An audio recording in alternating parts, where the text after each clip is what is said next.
So hierdie oorbodige ganery van Boet Mantashe, en hy was nie die enigste ou wat daaroor gepraat het nie, daar was ook ander ANC-leiers, is dit vir my twee goed aan die bewys, en dit is, nommer 1, dat die ANC besef hulle is in die moeilikheid.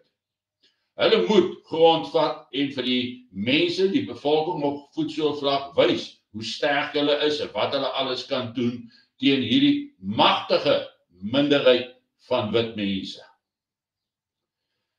En nommer 2, dit lyk of hulle ten alle koste van die wit invloed ontslae wil raak, deur hulle self nog verder te verryk, die land in totale shambles dombel, geen voedselproduksie meer nie, geen toekoms meer nie, geen hoop vir niemand nie, want hulle voel sodanig bedreig, dat hulle bereid is om hulle eie 60 miljoen bevolkingslede in die steek te laat.